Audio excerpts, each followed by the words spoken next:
ఎలా ఉన్నారా? ఎలా ఉన్నారు? మంచం మీద ఎంత వస్తుంది పింఛను? 15,000 వస్తుంది. ఇంతకుముందు ఎంత వచ్చేది? హ్యాపీ అయినా? 15,000. ఇంతకుముందు 5,000 కదా, ఇప్పుడు 15. బేరకాయ పచ్చిం ఒకటి చేసుకుంటూ వెళ్తాము. నేను పాప చూసుకో.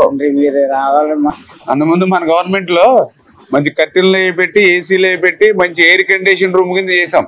ఎందుకంటే అందరూ చిన్న చిన్న పిల్లలు తల్లులు కదా, వేసవకాలంలో ఆగలేరు అని చెప్పి ఏసీలు పెట్టించాం. ఆ రోజు మొత్తం మళ్ళీ ఈ స్థితి తీసుకొచ్చారు ఈ 5 సంవత్సరాల్లో. గట్టిగా ఫైట్ చేయాలి. తిని చనిపోతే పిల్లలు ఏమైపోతారు? పిల్లలకి ఆధారం ఉండదు. ఇప్పుడు తండ్రి లేడు పిల్లలకి, మరి నువ్వు కూడా లేకపోతే పిల్లలకి తల్లి కూడా ఉండదుగా. మరి వాళ్ళు ఏం తప్పు చేశారని పాపం తండ్రి లేకుండా తల్లి లేకుండా ఎట్లా ఉంటారు వాళ్ళు? ధైర్యంగా పోరాడాలి, ఫైట్ చేయాలి, మనం పని చేసుకుని వాళ్ళు కూడా జాగ్రత్తగా ఆధారం చూపాలి. వాళ్ళు రేపొద్దున ఎదిగితే వాళ్ళలోనే అన్ని నీకు సమకూరతాయి అమ్మా. నువ్వు అట్లాంటి పని చేయకు అమ్మా. లైఫ్ భగవంతుడు ఇచ్చాడు, అదే భగవంతుడు ఇచ్చాడు జీవితం, దాన్ని శుభ్రం బాగా ఉపయోగించుకోవాలి. అందుకని మనకు కష్టం వచ్చిందని ఉండకూడదు, ఫైట్ చేసుకోవాలి గట్టిగా. గారితో మార్చుకోమన్నాం కదా, మాట్లాడారా? ఉన్న ఫోటోస్ పెట్టారు మీకు. అది కొంచెం ఈక్వల్ అయినా ఏదైనా ఈ వాటర్ మళ్ళీ ఫ్లో అటు ఉంటది లోపలికి.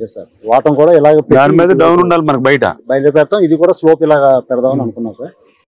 ఒకసారి వేసి పెడితే కానీ 2 నెలలుగా నేను ఉంది కదా. ప్రజా ఆరోగ్యానికి పెద్దపీట వేయాలి పాలకొల్లులో అనేటువంటి ఉద్దేశంతో ప్రభుత్వ ఆసుపత్రి ఆ రోజు 98లో చంద్రబాబు నాయుడు గారు ముఖ్యమంత్రిగా 30 పడకల ఆసుపత్రిని 50 పడకల ఆసుపత్రిగా ఆయనే ఈ ఆసుపత్రిని అప్గ్రేడ్ చేశారు.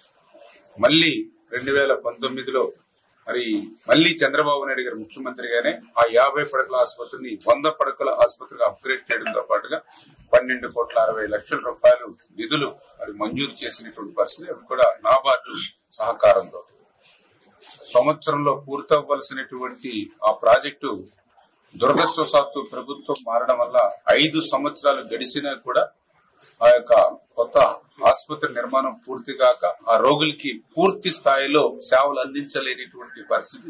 అసంబద్ధంగా అంటే 100 బెడ్ హాస్పిటల్ కి కావలసినటువంటి ఫెసిలిటీస్ లేకుండా మళ్ళీ పూర్వ పద్ధతిలోనే 50 పడకల ఆసుపత్రికి సరిపడేటువంటి ఫెసిలిటీస్ తోటే ఆ నిర్మాణాలు అరాకొరగా పూర్తి చేయడం.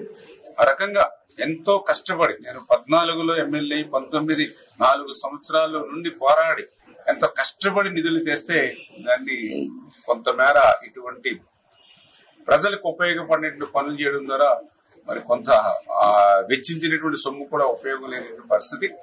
మళ్ళీ ఈ రోజు ఒక ప్రజాప్రభుత్వంగా మేము వచ్చిన తర్వాత దాన్ని మళ్ళీ కరెక్ట్ చేస్తూ ఏదైతే ఇంకా ఫ్యూచర్ లో కూడా 100 బెడ్ హాస్పిటల్ కి కావాల్సినటువంటి ఫెసిలిటీస్ రిమైనింగ్ ఏవైతే ఉన్నాయో వాటిని కూడా సమకూర్చుకుంటూ ఇంకా పర్టికులర్ గా డయాలసిస్, ఎందుకంటే ఈ భీమవరం, ఏలూరు, తాడేపల్లిగూడెం, అమలాపురం ఏదైతే వాళ్ళు డయాలసిస్ పేషెంట్స్ నైట్ టైం 3-2 గంటలకి స్లాట్ వస్తే ఆ టైంకి వెళ్ళేటువంటి పరిస్థితి ఏదైతే ఉందో వాటి అన్నిటి దృష్టి పెట్టి డయాలసిస్ సెంటర్ పెట్టాలి. ఇవన్నీ కూడా నిర్మాణం చేయడం, అవి కూడా పబ్లిక్ ఉపయోగపడేటువంటి విధంగా మంచి ఆర్కిటెక్చర్ అది పెట్టుకుని కన్స్ట్రక్షన్ అది కూడా స్ట్రాంగ్ గా ఉండాలని వాళ్ళ అధికారులకు కూడా ఇప్పుడే ఆదేశాలు ఇవ్వడం జరిగింది.